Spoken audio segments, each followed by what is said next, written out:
tem um olhar de encantamento para histórias passadas, para as coisas vividas, para reconstruções de situações, mas é muito mais um elemento a ser usado para falar de memória, de tempo e principalmente de ausência. Se eu falo de memória, isso é indício de que existe ausência.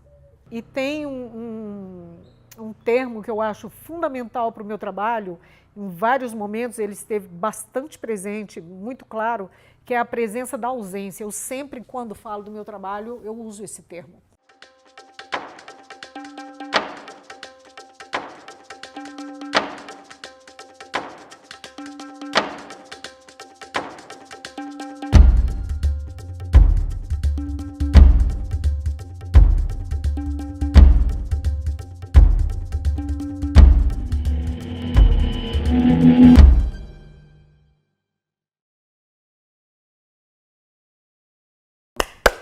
Valéria Pena Costa. Nasci em Monte Carmelo, em Minas Gerais. Eu sempre dizia que a minha mãe era uma grande artista, desenhava muito bem, escrevia muito bem, embora nunca tenha desenvolvido isso. E nos meus trabalhos de escola, inclusive, ela sempre me ajudava, estava sempre do lado, ensinando, fazendo junto, tanto de trabalhos de desenhos, de trabalhos que requeriam essa habilidade visual, quanto também na hora das redações, né? Também as outras habilidades, como costura. Eu costurava desde muito pequenininho. Eu me lembro assim que com 6 anos, alguma coisa, ela já me deixava pegar agulha para costurar, já ensinava bordado, aquela coisa de ter lápis de cor antes de qualquer outra coisa. Lápis, cadernos, que ganhava de presente. E na minha casa não era uma casa de muitos livros, embora minha mãe amasse ler, eu também. Tinha muito aquelas histórias de fazer trabalho e buscar na casa dos tios, onde tinham coleções. A Barça, para mim, era um ícone, assim, era uma coisa que fez parte de toda essa história. As outras coisas, realmente, o alimento para isso, em outros sentidos, no sentido crítico, da existência de determinados trabalhos, muita coisa eu só conheci realmente depois de adulta.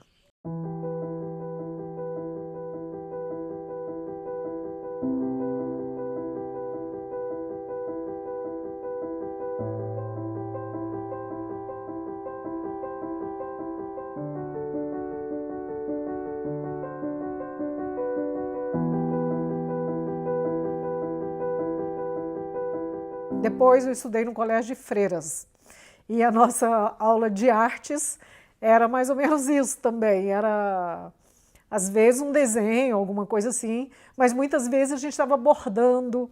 Eu digo que no colégio de freiras a gente meio que estudava para ser futuras donas de casa, né? Então ficavam ensinando prendas, eu acho. Uma das freiras, que era professora de psicologia, meio que me encaminhou para um curso de artes. Ela dizia que eu tinha que fazer. Na época, na minha cidade, não tinha faculdade, então tínhamos que sair. Eu fui para Uberlândia, que era a cidade mais perto, e fui fazer educação artística. De lá, eu me transferi aqui para Brasília, e foi no momento em que estavam abrindo o bacharelado. E aí eu abandonei a educação artística e me transferi e entrei no bacharelado. Eu não tinha a menor ideia do que era arte propriamente. Tinha, assim, de ver em livros de arte, obviamente, nos livros que eu estudava, mas eu não tinha um convívio muito grande com a arte contemporânea, por exemplo, foi uma coisa que vim ver já adulta. Tudo isso que a gente estudava em qualquer livro de história que todo mundo estuda, era um máximo de contato que eu tinha tido até então. Depois dos 20 anos, sei lá, depois de 26 anos que eu fiz minhas primeiras viagens ao exterior, que eu tive os primeiros contatos. Antes disso, claro, em São Paulo, trabalhos maravilhosos no MASP, mas assim, aquilo que me marcou profundamente foi o meu primeiro encontro com a Mona Lisa, que, como para todo mundo, é decepcionante pelo tamanho e pelo número de pessoas à frente da gente, até que a gente possa enxergar alguma coisa. E o que eu me lembro assim, de muito emocionante foi a dança do Matisse, que eu fiquei, assim, eu tive realmente uma sensação muito boa, assim, de, olha, eu estou aqui diante, e outros, obviamente, mas esse eu não me lembro exatamente porque ele me foi...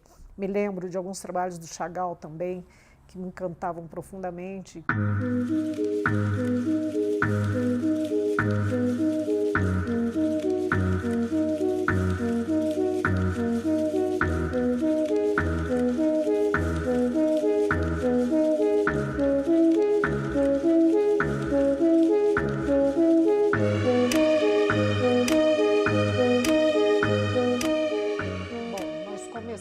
Talvez aqui pela poeira do ateliê, porque é onde, meio que onde tudo começa.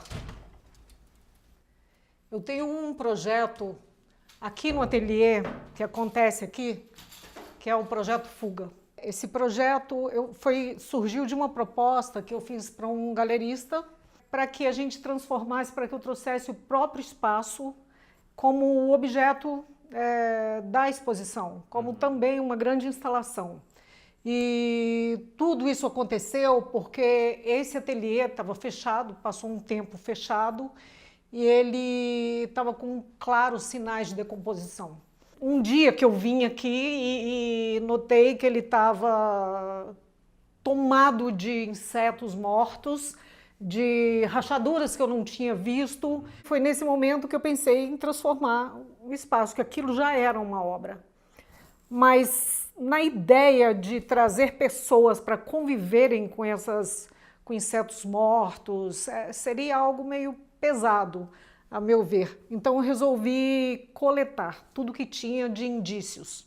O espaço nos receberia e ele seria quase que como um gabinete de curiosidades, com tudo aquilo que eram elementos dessa decomposição.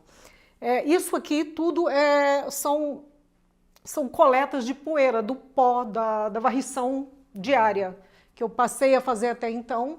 Eu fui fazendo uma granulação com peneiras de diferentes aberturas e tirando todos os insetos que tinham, tudo que eu encontrei. Eu encontrei besourinhos, aranhas, enfim.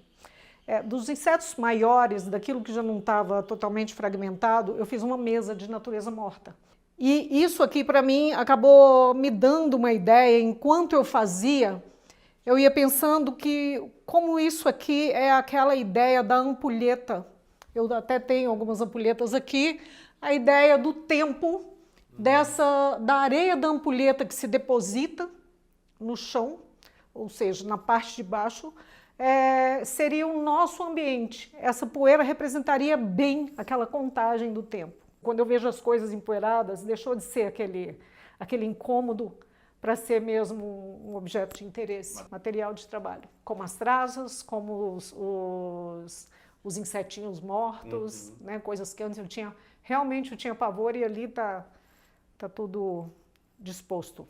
Eu digo sempre que eu construo fábulas, muitas baseadas em memórias e outras em fantasias. Eu falo que da nossa infância, muitas coisas a gente não tem certeza se realmente viveu, se ouviu, se imaginou e se criou. E os vestidinhos, eles falam bastante sobre isso. Em qualquer situação que eu os coloque, é como se eu estivesse fazendo esse retorno à minha infância e buscando elementos de criação de fábulas. Eu me coloco através dos vestidinhos em determinadas histórias e me coloco em situações de fato vividas. É como se eu estivesse presente através dele, só que há um ponto em que deixa de ser uma questão autobiográfica para se tornar uma coisa muito mais universal, claro. Principalmente esses aqui, que eles têm um banho de cimento. Comecei a fazê-lo nas ruínas do MAB, do Museu de Arte de Brasília, quando ele estava em reforma. Primeiro, ele estava totalmente abandonado também, e fui convidada para fazer parte de uma residência artística lá. E o meu interesse passou a ser essa questão dos escombros. Primeiro eu andei com uma boneca, um objeto bobinho, uma boneca bem simples, pelo espaço, colocando essa como se ela fosse uma criança, confrontando um ambiente muito duro, adulto, e masculino, porque era o momento em que o museu estava em obras. Depois eu meio que abandonei a boneca, que era um corpo mais óbvio, para usar somente os vestidos, que desde de muito mais tempo eu sempre usei as vestes como metáfora de corpo. Então achei que somente a roupa me valeria como presença humana nesse espaço e infantil. Ao invés de ver aquele espaço como ruínas, eu via como um espaço arqueológico, onde eu estaria fazendo descobertas. Como se a gente encontrasse vestígios de uma vida naquele espaço. Vidas infantis, memórias, aí volta toda essa questão que eu te disse antes. Ele tem realmente esse ar meio fantasmagórico, você disse, que é como se fosse isso, né? Achado de restos, de vestígios mesmo. Eu acho que essa palavra encerra tudo isso, né? O que foi um dia, o que poderia ter sido também. Os relógios, eu tenho um trabalho bastante amplo com relógios. Foi alguns trabalhos que surgiram num período de tensão, num período de dor realmente vivenciada. Eu estava com... Minha mãe estava em coma, ficou 3 meses nessa situação. E a gente estava naquela situação de espera, de expectativa, de desejo de retorno. Daí surgiu esse trabalho que é Despertador, e era uma sala repleta de despertadores, de vários modelos, digamos assim. Eu comprava aquilo compulsivamente, de tudo que eu encontrava, e eles eram programados para despertar o tempo inteiro. Então você entrava, era um incômodo constante. Era como se fosse a lembrança de que a dor estava presente. Você não tinha descanso, não tinha momento de esquecimento de que algo desagradável estava acontecendo naquele momento. Naquele mesmo período, eu comecei a me interessar pelos remédios e usar todos os elementos deles. Por exemplo, o trabalho com as caixinhas, porque eu comecei a ganhar isso de várias pessoas. Eu pedi e comecei a receber, até hoje eu recebo cartelas, caixas, todo mundo que usa algum remédio depois acaba me dando. Então, nas cartelinhas, eu substituía o local onde foi um remedinho um dia, passou a ser uma pedra semi-preciosa, por exemplo, uma pedra sintética, sabe essas sintéticas desse brilho artificial, aquela coisa bastante chamativa, e alguns têm o próprio comprimido. E eu acho, é uma brincadeira que eu faço, é como se fosse uma interrogação, o que tira nossas dores? Esse trabalho que está aqui do lobo, ele veio depois, muitos anos depois, foi no período nosso eu acho que foi no período das eleições passadas, um pouco depois disso, e eu fiz um trabalho usando o lobo, usando as ovelhas, num sentido bastante político e social, falando do rebanho e daquilo que estava olhando de forma ameaçadora.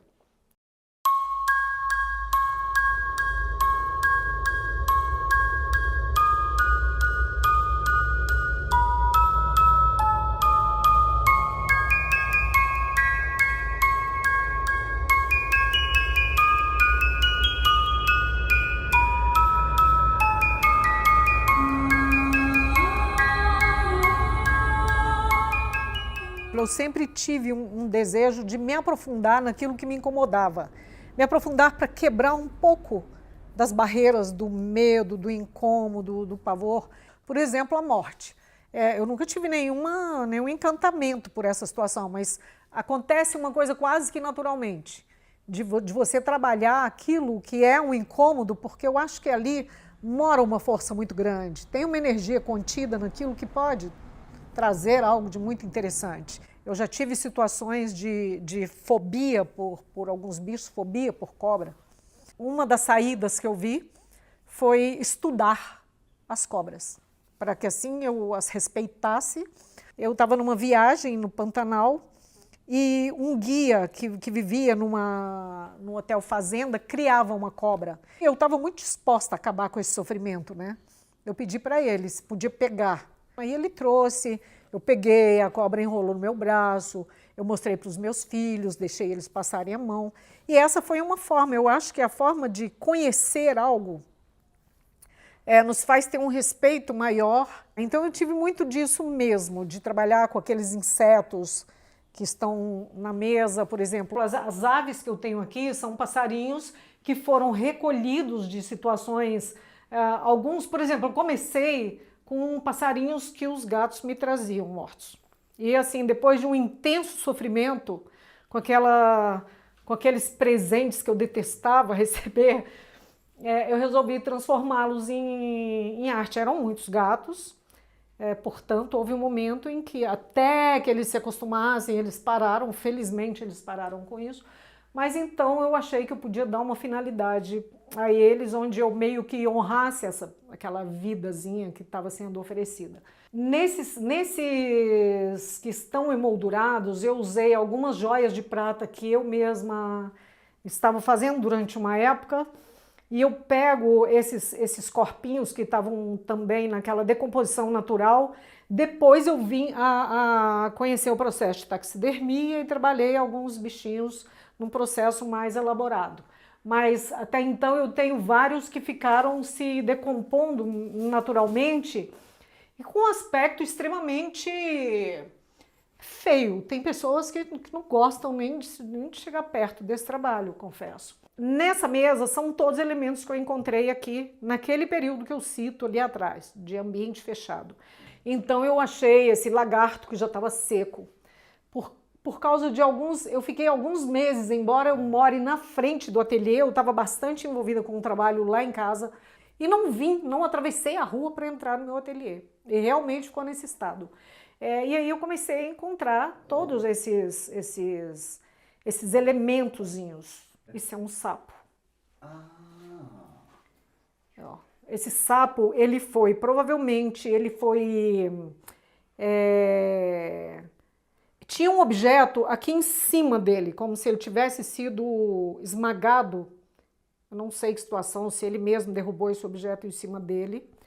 Coitadinho, ele ficou nessa posição, exatamente desse jeito.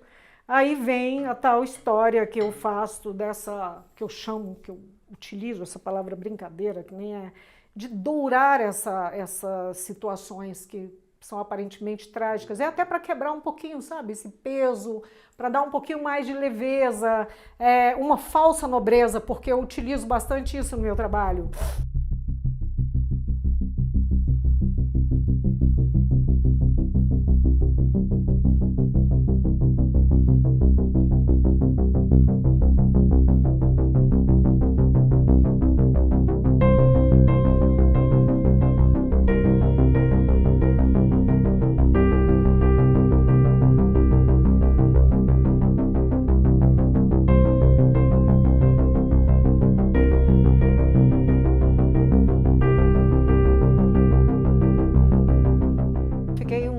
Anos sem pintar, esqueci que eu fazia isso. E em 2018 eu resolvi experimentar, nem sei mais porquê, e comecei com aquelas menininhas para atravessar a floresta em peles de bichos, né? Sob peles de bichos. E depois de 20 anos eu recomecei, foi uma história de quase que reaprendizado. De busca de técnica, porque eu já não sabia se era acrílica, se era óleo, e hoje eu pinto com os dois. Eu falei da questão das fábulas, tanto de fazer, de compor de algum modo as minhas próprias fábulas, como de revisitar aquelas fábulas e contos antigos com um olhar um pouco mais crítico, porque elas são absurdas, e esse dado do absurdo tornou-se o meu interesse, que eu acho que ele vem de encontro a tudo isso que eu tenho falado sempre. Por exemplo, na história do Chapeuzinho Vermelho, que isso para mim é uma releitura do Chapeuzinho Vermelho, e que ele chega e um lobo devorou a avó. Então eu quis trazer de uma forma um pouco mais brutal, digamos assim, e ao mesmo tempo eu não quero ser explícita demais, óbvio. A minha intenção não é o choque, a minha intenção é a provocação, é o confronto. Quando eu revisito a história do Chapeuzinho Vermelho, também a da Branca de Neve, imagina as situações, se a gente olha com um olhar bastante crítico hoje, o que a gente sempre contou para as nossas crianças, o que nós ouvimos quando a gente era criança. de uma madrasta que mandava um empregado matar essa criancinha, arrancar o coração e trazer para ela. Se a gente lê isso num jornal, tem um peso muito grande. E, no entanto, a gente sempre tratou disso de uma forma que, sei lá, isso poderia ter se tornado banal. De algum modo se tornou banal. É claro que as fábulas e as histórias infantis foram feitas exatamente para fazer uma construção de moral, de costumes, de valores que nos ensinavam o que era errado e o que não é errado, mas eu fico impressionada como a gente não ficava extremamente chocada com esses assuntos, e hoje, se a gente abre uma página de jornal, a gente fica. Eu estava trabalhando recentemente o tema do medo, e esse medo é de um momento que a gente tem vivido desde 2018, de riscos que a gente está sofrendo o tempo todo, de perda de liberdade, sabe, cerceamento constante de ideias, enfim. Apesar de uma temática aparentemente infantil, eu pretendo falar de coisas que são bem atuais e bastante sérias, assim. Quando eu falo dos medos, são várias formas de medo. São as violências urbanas, são as violências humanas, que a gente está exposta, né? No nosso dia a dia. Eu comecei ali na sala falando sobre o projeto que aconteceu aqui no ateliê e que eu dei continuidade com o pessoal, com o Dalton da Galeria Alfinete, que é o projeto Fuga. É o Dalton e a Luciana Paiva, que é uma artista. Ela era curadora e eu ofereci o espaço e eles faziam a curadoria, traziam artistas para cá que trabalhavam. E, no primeiro momento, o trabalho deles era feito a partir do meu. Por isso o termo Fuga, o movimento na música. Foi uma espécie de uma residência, nós não demos o nome na época de residência artística. Quando fizemos até o terceiro movimento, e que se encerrou esse projeto Fuga, eu continuei com o projeto, com o nome do projeto, num outro formato. E a minha combinação é que eu levaria adiante, eu gostaria de ficar com esse nome para fazer, então, da sequência com residências, com cursos. Quando eu fui convidada para o BSB, Plano das Artes, que foi concebido pela Sinara, eu entraria como ateliê, então eu sugeri para ela que, além de artista, o meu trabalho fosse visto também como o projeto Fuga. Como eu teria que ficar aqui no ateliê para receber pessoas que não tinham horário, que viriam esporádico, assim, sem um fluxo certo, eu chamei um grupo de amigos para também trazerem trabalhos e a gente fazer um bazar. Eu acho que nesse período eu tinha descoberto essa coisa bastante forte que eu falo, que é a vocação para o coletivo. De nunca mais estar sozinha. Eu faço o meu trabalho sozinho, mas eu sempre gosto de agregar, de trazer outras pessoas, de mostrar outras coisas junto com o meu trabalho.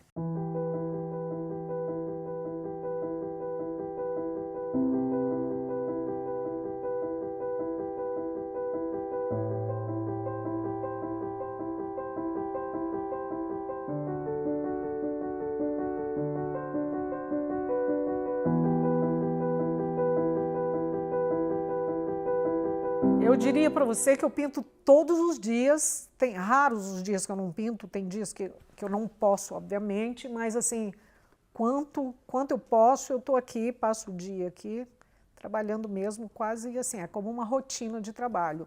A sensação que eu tenho é que quando eu chego em casa eu começo a querer pintar, novamente, recomeçar tudo. Mas, claro, que aí eu me seguro e vou fazer outras coisas, tem outras formas de eu estar presente na minha pintura, não necessariamente só pintando, né? Geralmente eu faço outras pesquisas e leituras, enfim. A gente acaba trabalhando, cara, quase 24 horas por dia, assim.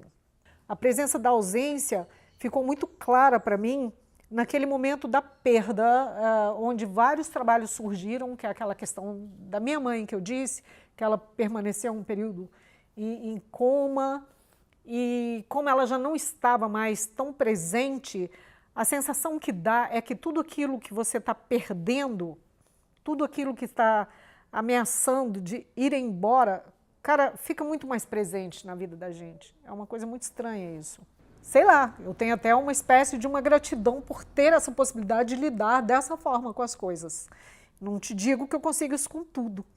Não sei, acho que tem um monte de coisa pela frente que eu não consigo tocar ainda, sequer no assunto. Mas é uma forma interessantíssima, imagina transformar isso em arte. Acho que a gente falou tudo, né? Tudo assim. A gente falou muita coisa importante. Tudo não daria tempo.